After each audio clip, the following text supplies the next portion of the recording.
Good morning, guys. So it's another day of fishing day again. We are here in our spot in Ajman, and it's 5 o'clock in the morning. Ayan, nagfi-fishing ulit tayo. Kasama natin ngayon si Family Adventure. Maganda yung panahon, malinaw yung dagat, hindi din masyado mahangin. So, bali dalawang methods gagamitin natin ngayon. Bait and weight, and magkakasting tayo using artificial lures. So, sa bait and weight, pain natin hipon and bread, tinapay, and yeah, artificial lure naman, may dala tayo dito, tatlong klaseng lure.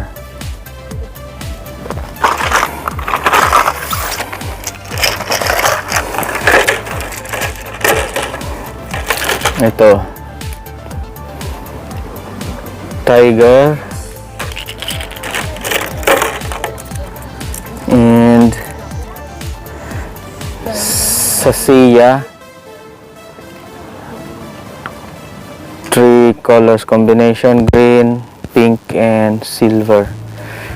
Sa Sasia, ito yung favorite kong color, and meron tayong X-Rap by Rapala, Tiger Red. Ayan guys, gagamitin natin, tatry natin siya later. At the moment, meron tayong nakababad na setup na bait and weight. Gamit natin yung hipain dyan. So, ito yung setup natin guys. At pakita ko sa inyo. Yan. Ang reel natin is by Okuma. Azores 5,500. Blue color. And ayan yung rod natin. By Okuma din, Pro Series, travel rod siya.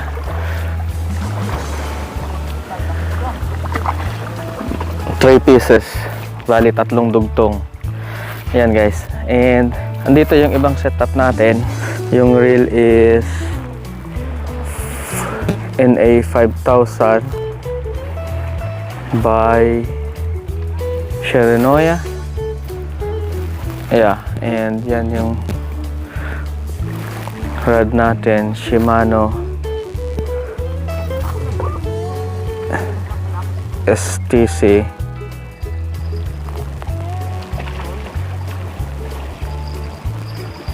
Yan, multi-length. So, convertible siya. Pwede siyang by 3 meters and pwede siyang by 2.7. Yan, set up natin siya later with bait. Gamit dito is ano din, hipon or siguro tinapay. Tapos ito naman yung ating pang jigging or casting from Daiwa, Legalis, and match natin yung reel natin na 4,000 series BGR by Daiwa din. Yan. So, kasama natin ngayon Family Adventure. Ayan. Good morning. Hello guys. Si Gigi, si Gilbert, si Princess and si Maria. So, andito tayo ngayon para subukan na naman uli yung luck natin kung may maiuuwi or tayo yung uuwi. Yan guys, abang-abang lang. Pagka may huli, update namin kayo. So, sa setup po na tayo. So, yan, nakababad tong isa. Check natin. Oh, wala nang pain or ano na nangyari.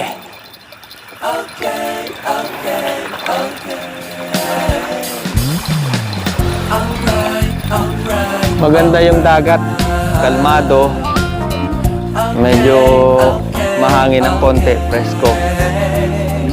So, yan. Sana maswerte din na araw na to. Sana may isda. Sana makauwi tayo ng pang-ulam. Hindi naman actually pang-ulam. Pag may huli, may pang-ulam. Pero at least, after nung stress natin sa trabaho, ng ilang days tayo nasa work, stressful, dito tayo naman ngayon tatanggal ng stress sa ating hobby.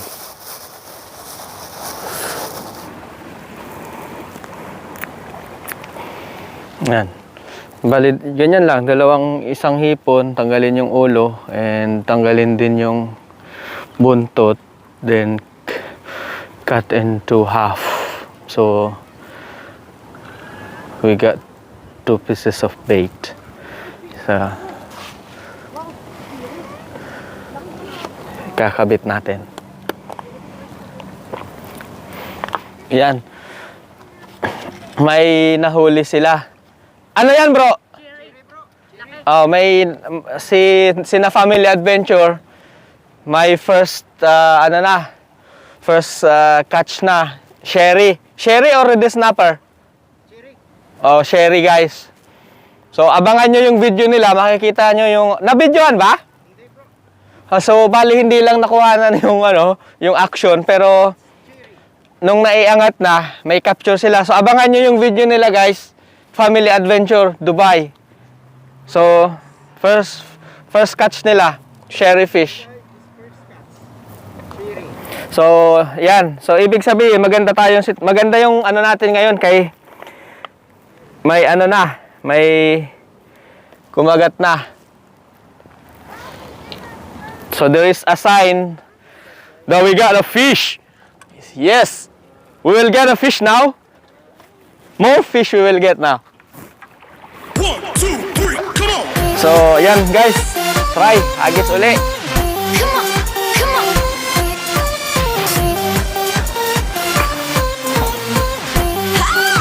Yay!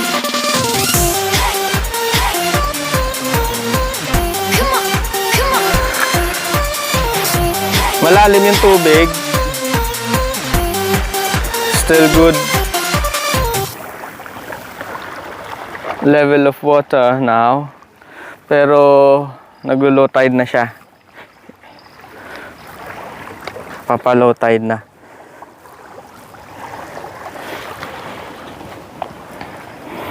So, yan guys. Abang lang. Update namin kayo later. So, set up uli ako. Magsasalang uli tayo ng isa pa. And then, try natin lure.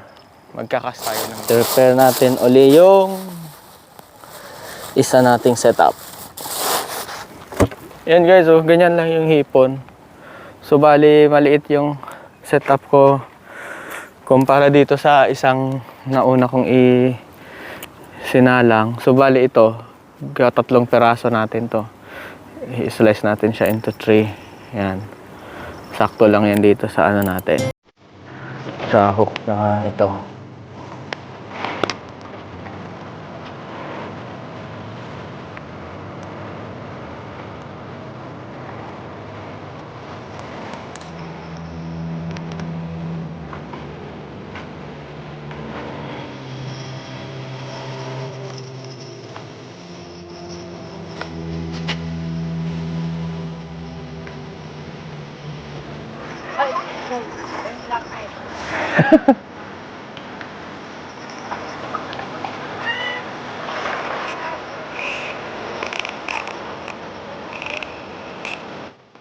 Unang huli, buhay.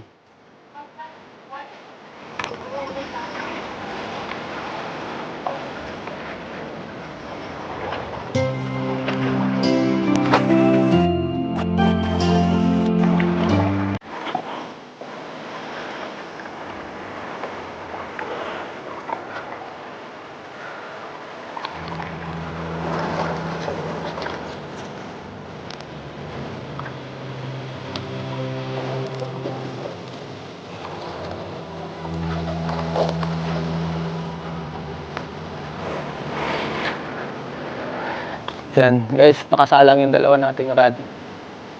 Bait and weight. Shrimp, pang paing. So, hintay-hintay lang tayo hanggang may kumagat.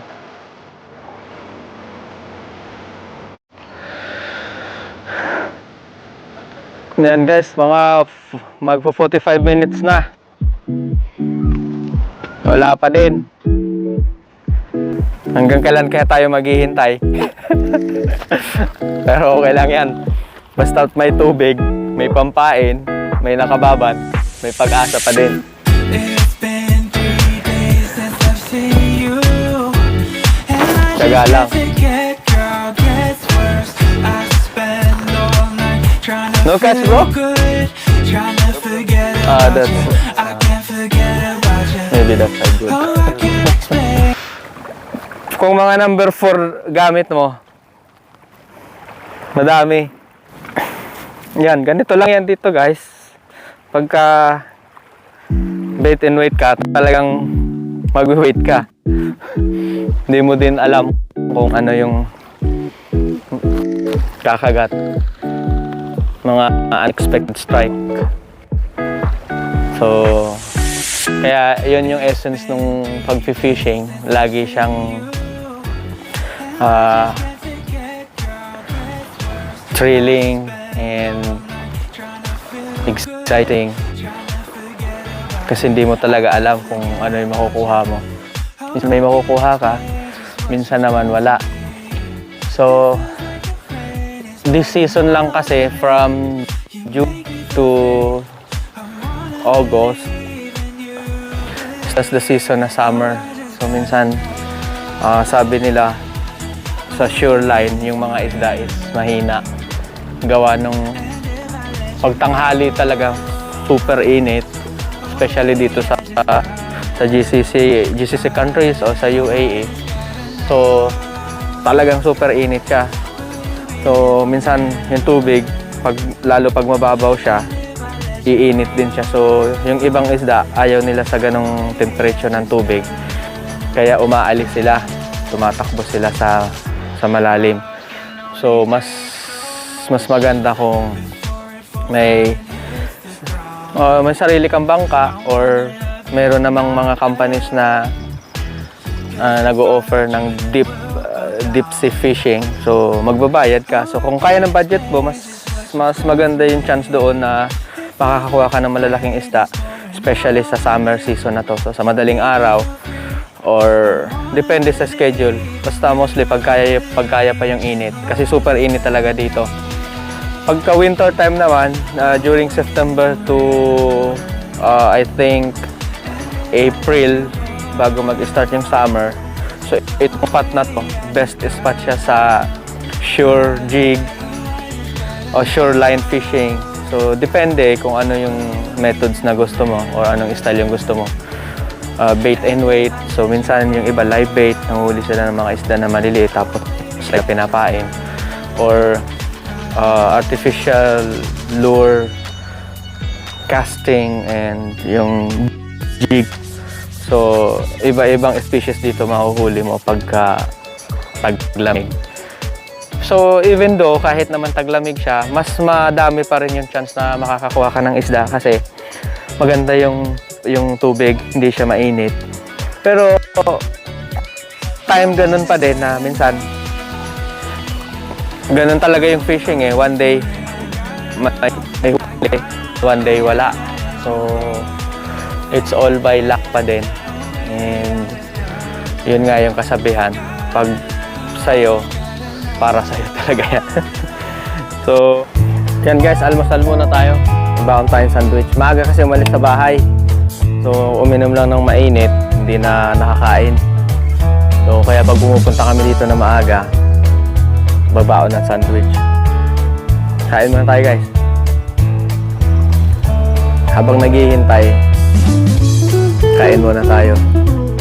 Kasi yung pain ko, inubos na ng isda. Busog na sila eh. Ako gutom. Ayun ako.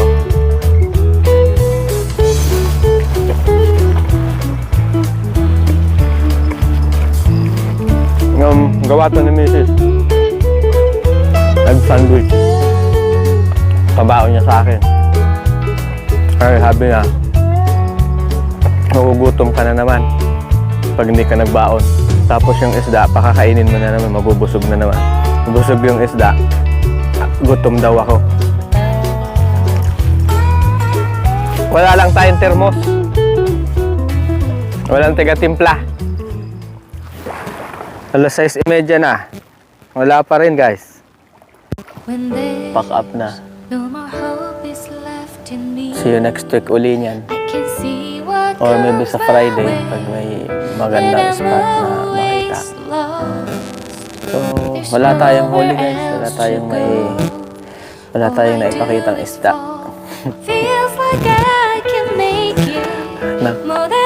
Ganyan talaga. Minsan wala, minsan meron.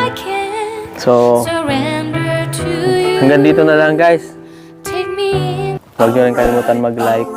Subscribe na din sa channel.